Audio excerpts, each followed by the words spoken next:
I start my YouTube video and Charles is sticking his arms out from underneath my door frame.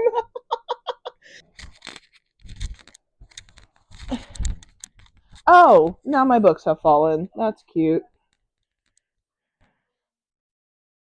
Hi, kings, queens, and royalty in between, and welcome to my pocket of the internet. I have just spent the last 3.5 minutes getting my cat to lay down. POV, he is now laying down.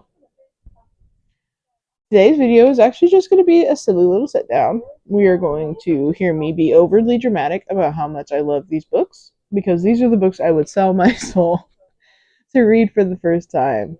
I actually got this idea from my friend Salma. This is her YouTube channel. And I thought it was so fun, so funky, so fresh. My cat is being over dramatic as well, just like his mother. And yeah, let's get on with the video. So the first one is actually one that I first read when I was in 8th grade, and it has stuck with me ever since. I am 20, almost 21. Yeah, I've known about this book for a really long time, and that is All the Bright Places by Jennifer Niven. This is an original. I think this is a first edition hardcover. I think this is the original hardcover that came out. I love this book. Finch and Violet. I don't know what it was back then, but and you know what? Maybe that's why I love them now. But books that destroy my soul are my favorites of all time. I love them. I love them. I don't know what else to tell you. Also, if you tend to hear things in the background, it's because I have the book pookies on the sprints. It is Shania, Hope, Eileen, Lizzie, and Salma. I will insert all their Instagrams right here. And I love them. So they're here for unknowing emotional support. But the next one is actually the Divergent trilogy, which is Divergent. Oh no, my books fell. Oh no, my books fell. Oh no, my books fell. Oh, sorry, did I stop petting you for too long? Which is Divergent, Insurgent, and then Allegiant. Notice how I left Allegiant on the shelves. I would not sell my soul to read that for the first time again. I haven't even read it for a second time, to be honest. No, that's not true. I've read it twice, and I hated it both times. Therefore, only these two I would sell my soul to read for the first time again. These two are the books that matter. That one, I don't know what happened to Veronica Roth, but I hope she is doing better, and I hope that she doesn't write more trash like that. And that is all I have to say. The next one is Powerless by Lauren Roberts. I loved this, and I loved Powerful and Reckless, but this is the one I would sell my soul to read for the first time again. The building in this, like the build up of this book, and the tension between Kai and Peyton, and the build up of the world, of the enemies to whatever. It's not enemies to lovers. I know it's marketed as enemies to lovers. It is not. They were never really enemies. They were rivals for sure. Like rivals to lovers, yeah, that's the correct label for this. But enemies to lovers, you sit on a throne of lies. I fear we were a bit overzealous on that label. But it's so good. I rated it 4.75 stars. Same with Reckless. Powerful was a 5-star. That hurt, but I would never reread it again because it hurt so bad. The next one is a 4-book series. As I only have one hand, as you can see, I'm still petting my cat, if you can't tell by the motion of my arm. I'm only going to hold up the first book, and that is The Natural series by Jennifer Lynn Barnes. I would sell my soul and so many other souls to read this whole series again for the first time. The found family in this is unmatched. The building of character development and the growth that the characters do, not only in themselves but together, is unmatched. I love love, love, love these books. I I am not one for thrillers. I fear that thrillers bore me because they tend to have the same formula. And even the ones that are like, oh, I didn't see that coming. I'm just like, it was fine. I'm just realizing I'm not a thriller person. Besides nonfiction, it is my lowest number count on my bookshelves. And so, yeah. But I love these. I need everyone to read them at least once. And if you don't like them, that's okay. You can have a wrong opinion. It doesn't make me dislike you. But I highly suggest everyone read it at least once. You have to read the whole series. If you stop after book 1, I'm going to cry because you have to keep going. The first book is not the best book in the series. The second book and third book, those are the best in the series. The fourth book is the perfect ending. The second and third book are the best book in the series. They are perfect, they are lovely, they are wonderful, and no one can tell me otherwise. I'm looking at all of you. That hurt my feelings. Next one is also one that I read in middle school that has stuck with me my whole reading journey. Oh, this hurts my soul just thinking about it. It is The Fault in Our Stars by John Green. The emotional destruction that this book gave me, I have I have no words. This hurts my soul. That's all you need to know. The next 7, 8.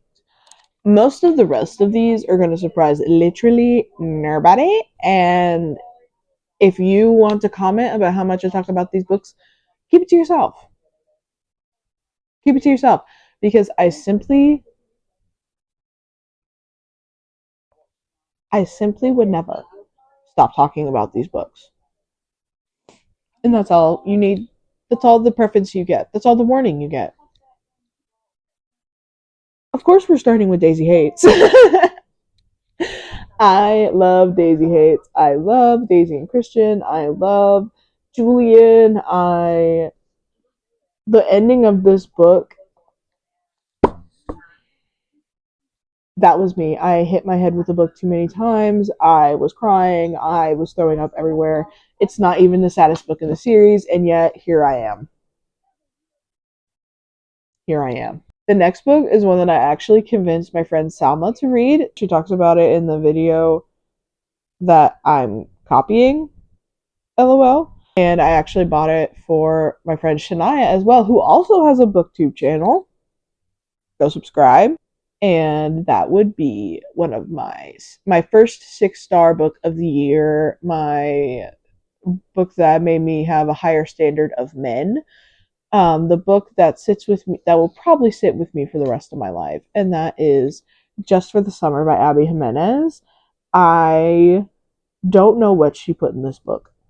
I don't. I don't know what she put in this book. I don't know what she put in Justin, who is the main character. I don't know what she did, what black magic she put on this, but I think about this book every single day. People ask me what my favorite book of all time is. It's this one and the next book I'm about to talk about.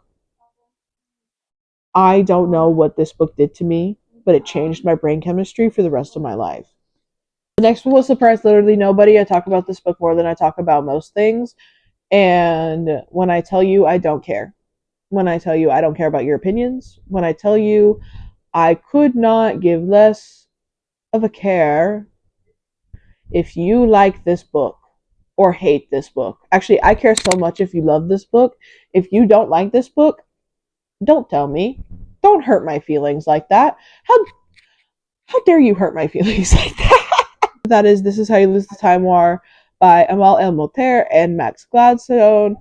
I've talked about it so many times. If you want a full depth talking about it, go watch my first ever video, which was book tags, and I will never shut up about this book.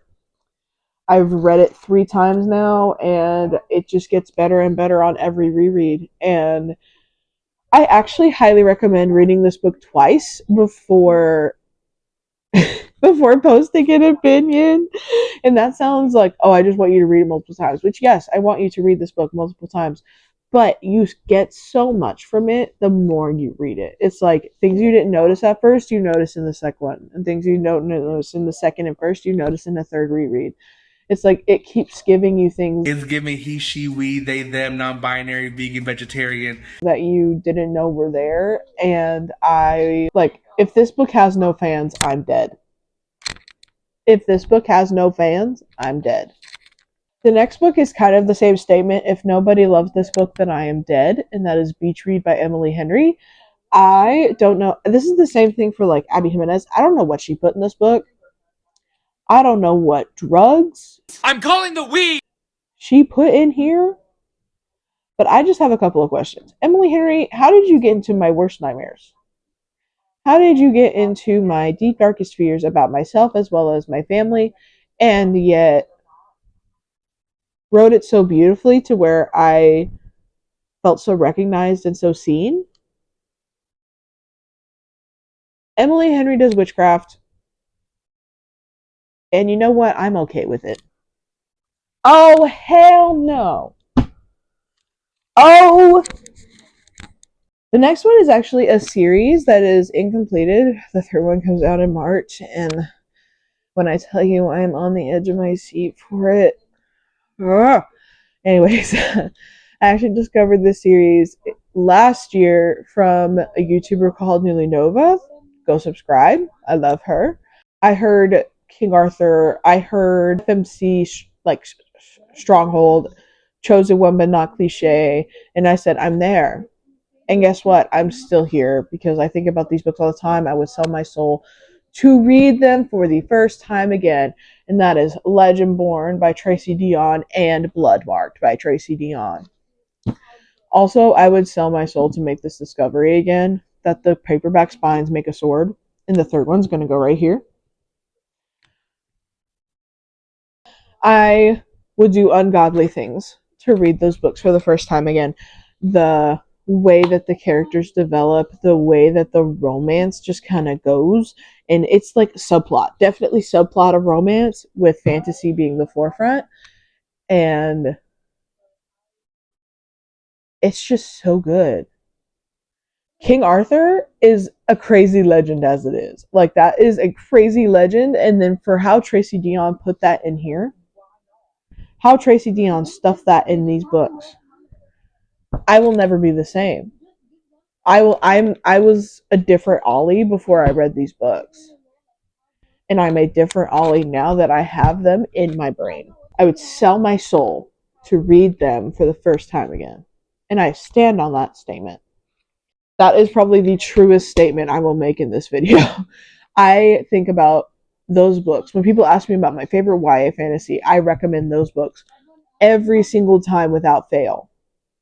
If we're talking about top 5 books of all time, these books take up spot 4 and 5. Like, if I had to pick just one of them, I'd pick Bloodmark, Bestie Poo, both of them.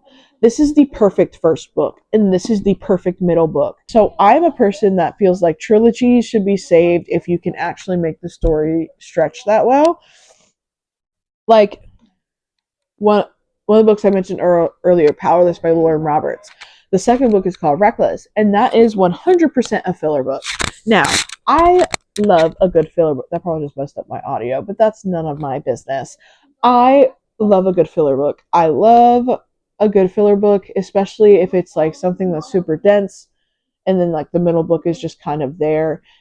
I love them sometimes. Let me actually amend that. I love them sometimes. I loved Reckless. Reckless was a good filler book for me. I was the target audience for me. Okay. Now, there was nothing filler about the second book in this series. This was the perfect setup. The world building in this, the way that everything built to this, and the continuation of building in this one, as well as the plot just like going. And everything, there's just like, this is the perfect second book. I'm so excited for the third book. No one can make me more excited for the third book. I we'll be doing a reread at the beginning of next year in preparation for the third. I don't know what else I can say about this series. I need you to read it. I need you to love it. And if you don't love it, wasn't it? If you don't love it, don't tell me. Good job, you got it. The next book is actually a recent discovery that I am forever thankful that my friend Salma made me read. And that is By the Orchid and the Owl by Mariah Montoya. I will forever love this book. The characters, the world building, the found family as she gets to the institute, the LGBT representation in her parents. Like, there's literally nothing. I have nothing bad to say about this book. I was enthralled the whole time. It was a gorgeous story, and the fact that there's going to be 5 more, and the next one, I'm so excited. Mariah, if you ever see this video, for some reason, if you ever see this video, I will sell most things to get a copy of By the Moonbeam and the Mist. I'm just saying.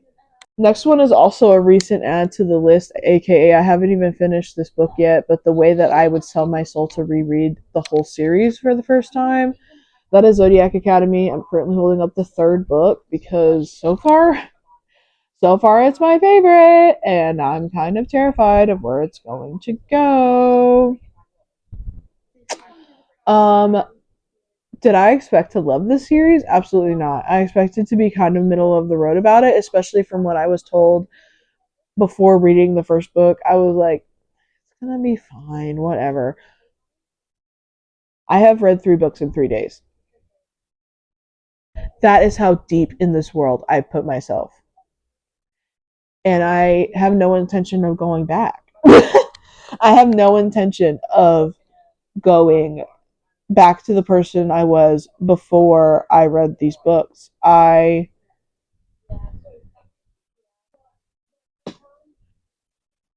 don't know what to tell you. Everyone should read these, and you have to give the first book a chance. Okay, it's bullies. Okay, I hate bullies, and I love these books. It's I'm also a person who overanalyzes every person I ever meet, as well as every book character I ever read in fantasies. And so I clocked their tea so fast. Like, you can ask Salma, I clock their tea faster than most people would clock their tea, which is why I love these books so much. If I didn't clock their tea, or if I wasn't able to do what I do, then I would not like these books. To be so honest with you, like, people recommend doing a tandem read of the first book and then 8.5, which is the first book told from the perspective of the boys. And honestly, I don't I don't need it. I read the first book and I was like, but why do I kind of like them? But why do I know that they don't? Why do I know what I know? My intuition is crazy. All of that yapping to say, read this book. Well, read the series. This book is my favorite so far, and I'm only on book 3, and there's 12. Oh, I'm in for a rude awakening, aren't I? Tama, keep your opinions to yourself. On a more lighthearted note, the next one is Assistant to the Villain by Hannah Nicole Mayrer. However you pronounce her last name, I don't know. This is not high fantasy. This is very low stakes. It's low key, barely fantasy. Definitely, it's very rom com. Very, like, both the first and the second book are very rom com, very cutesy, very demure. I think about these characters more often than I'd like to admit. Like, when I first read this book, I rated it 4.5 because I really enjoyed it, but it wasn't, I don't know, I didn't think it would sit with me. And then it sat with me and it sat with me. And I think about these characters all the time. So it's a 5 star. um, Specifically, Kingsley, the little frog here with the sign. I think about him daily. I think about him every single time I see a frog. I think about him every time I think of a funny character in a book. People ask me what my favorite, like, rom-com is. I say this book. This is not a traditional rom-com because it is fantasy, but it's my favorite rom-com. So, yeah, I need everyone to read it. I need everyone to love it. If you don't love Kingsley, you have no taste. Just say. The last book on my list, wow, I've been yapping for 30 minutes. But for the last book, and for now, I have One for My Enemy by Olivia Blake. I am not one for Romeo and Juliet. I've talked about this last in a different video where I mentioned this book. I don't quite remember what video that. Oh, it's my current 5-star lineup. Um, I'm not one for Romeo and Juliet. I've read it too many times to care. This is a retelling, and it's a urban fantasy set in modern day New York with witches. Olivia Blake's writing, she makes the mundane beautiful and makes the mundane matter. Like small details that you don't think are important will come up later and you're like, wow, I'm so glad I noticed that, you know? And it's like it's her writing is one of those things that it's hard not to notice. You know what I mean? It sticks out to you. It stands on its own. It is beautiful. It's gorgeous. It's I think about this book a lot. And one of my favorite quotes is actually a quote that another YouTuber I follow, her name is Madison Kate. You should go subscribe to her. She's lovely. She also loves this book. She's actually the reason I read this book, and she has a tattoo, and it's also one of my favorite quotes. And it says, "The story we're writing, it has chapters, and I don't even know. You are the sun, the moon, the stars. Why wouldn't you read this book? Why wouldn't you read this book? I just love this book. I don't know what it is. I don't know what about this Romeo and Juliet retelling that I love so much, but I do. And I will hold this as I want to reread it soon and annotate and have this be a prized possession in the future. Okay, so I think that's all of the all of my books that I would sell my soul to read again for the first time. I expected there to be a lot less as well as a lot more. I don't know. I think I'm just in the middle of discovering new series right now, and who knows, this video may change. I may do another one next year. We'll see what happens. Thank you so much for joining me, and thank you for coming on this wild adventure of me being dramatic and selling my soul for books and fictional characters. I love you so much. If you want more content, I do have an Instagram. It's at Ollie Reads 34.